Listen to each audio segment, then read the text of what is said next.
Halo teman-teman, selamat datang di video presentasi kelompok 3. Di video ini, kami akan membahas cara pengisian dan pelaporan SPT tahunan wajib pajak orang pribadi menggunakan aplikasi Cortex DJP, yaitu sistem resmi terbaru dari Direktorat Jenderal Pajak untuk administrasi perpajakan secara digital.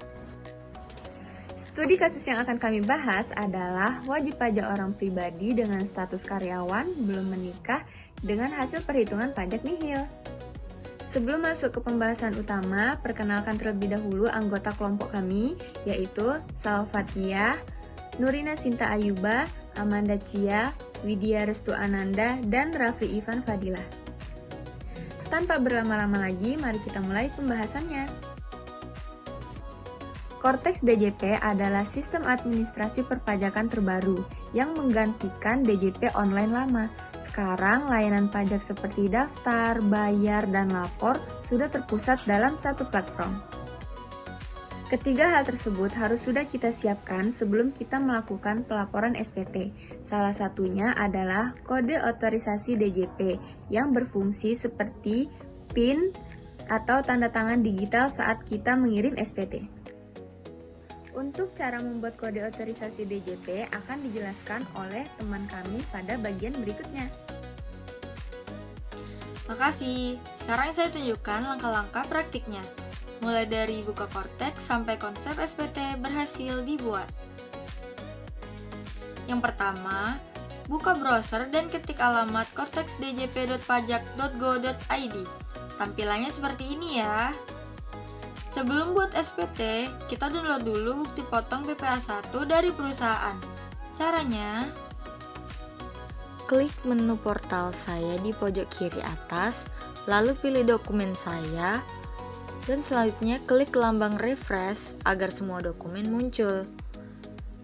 Lalu cari dan pilih file bukti potong PPh pasal 21, A1, BPA 1. Gulir ke kanan untuk melihat tombol unduh, dan file BPA 1 berhasil tersimpan. Setelah BPA 1 sudah diunduh dan kita cek, sekarang kita buat konsep SPT. Klik menu surat pemberitahuan SPT, lalu klik surat pemberitahuan SPT. Selanjutnya, pastikan sudah di tab konsep SPT. Lalu klik tombol buat konsep SPT. Pilih jenis SPT PPh orang pribadi. Klik lanjut, lalu pilih jenis periode SPT tahunan. Pilih periode dan tahun pajak Januari 2025 sampai Desember 2025. Klik lanjut. Setelah itu, draft SPT berhasil dibuat. Klik ikon pensil untuk mulai pengisian. Sekarang kita sudah masuk ke halaman pengisian SPT. Lanjut ke bagian berikutnya, diisi oleh teman kita. Makasih. Nah, sekarang kita sudah masuk ke halaman pengisian induk SPT. Di Cortex, induk SPT ini menjadi halaman utama yang menjadi lampiran apa saja yang akan muncul. Pada tahap pengisian induk SPT terdapat dua bagian header. Yang pertama merupakan sumber penghasilan, yang kedua merupakan metode pembukuan. Di bagian A, semua identitas sudah terisi secara otomatis, mulai dari NIK atau NPWP, nama, nomor handphone, dan email. Pada kolom status kewajiban perpajakan suami istri dikosongkan karena kasus kita belum menikah. Dan pada kolom NIK atau NPWP suami istri juga tidak perlu diisi. Di bagian B terdapat pertanyaan iya atau tidak. Untuk karyawan TK0 yang tidak punya penghasilan lain, jawabannya pertanyaan 1A, apakah mendapatkan penghasilan dari pekerjaan? Pilih iya. Pertanyaan 1B1, penghasilan dari usaha atau pekerjaan bebas? Pilih tidak. Pertanyaan 1C, penghasilan dalam negeri lainnya, pilih tidak. Pertanyaan 1D, penghasilan dari luar negeri, pilih tidak. Di bagian C, banyak isian yang sudah dihitung otomatis oleh sistem. Yang pertama, penghasilan neto setahun otomatis terisi dari data BPA 1. Pada soal kedua, pengurangan penghasilan neto, zakat dan lain-lain pilih tidak untuk kasus kita. Yang ketiga, penghasilan neto setelah pengurangan otomatis terisi. Yang keempat, PTKP pilih TK0, maka otomatis terisi dari sistem sebesar 54 juta rupiah. Yang kelima, penghasilan kena pajak otomatis dihitung. Yang keenam, PPh terutang otomatis dihitung. Yang ketujuh, pengurangan PPh terutang pilih tidak. Yang ke-8, PPh terutang setelah pengurangan otomatis terisi. Sedikit penjelasan mudah dengan rumus yang sederhana. Penghasilan neto dikurang dengan PTKP sebesar 54 juta, maka hasilnya sebagai PKP.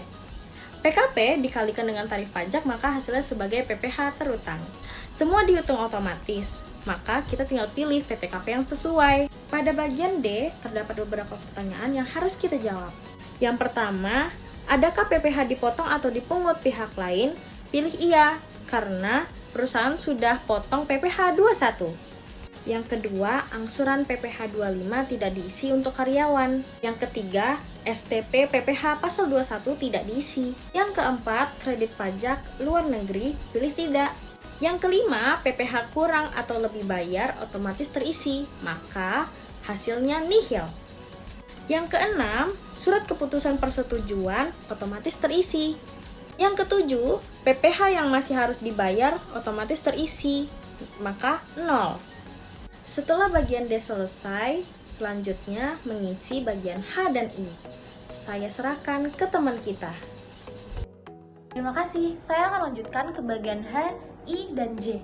Untuk induk SPT, lalu kita isi lampiran. Selanjutnya, untuk karyawan yang hanya punya penghasilan dari pekerjaan, bagian H jawabannya semua tidak ya. Di lampiran bagian A, kita isi semua harta yang dimiliki per 31 Desember 2025. Ada dua jenis loh, harta di kasus kita, atau kas atau tabungan, dan kendaraan. Setelah harta, utang, dan keluarga selesai, kita lanjut ke lampiran D dan E yang berisi data penghasilan. Lanjut ke teman kita selanjutnya. Terima kasih. Sekarang kita masuk ke bagian terakhir, verifikasi data, cek status nihil, lalu submit dan download bukti lapornya. Di bagian D, data penghasilan dari pekerjaan sudah otomatis terisi dari bukti potong BPA 1 yang diinput perusahaan. Yang perlu kita lakukan adalah verifikasi. Di bagian E, PPh yang sudah terpotong perusahaan juga otomatis terisi dari BPA 1, verifikasi jumlahnya. Ini langkah paling penting. Sebelum submit, cek dua angka ini di induk SPT. Nah, kalau C9 sama dengan D10A, maka E11A sama dengan 0. Artinya, status SPT kita adalah nihil. SPT siap dilaporkan. SPT kita sekarang ada di menu SPT dilaporkan. Sekarang kita download PPE sebagai bukti resmi pelaporan. Itulah tadi rangkaian lengkap 5 tahap lapor SPT melalui Cortex DJP. Ingat, batas terakhir pelaporan SPT tahunan orang pribadi adalah 31 Maret 2026. Jangan sampai telat ya.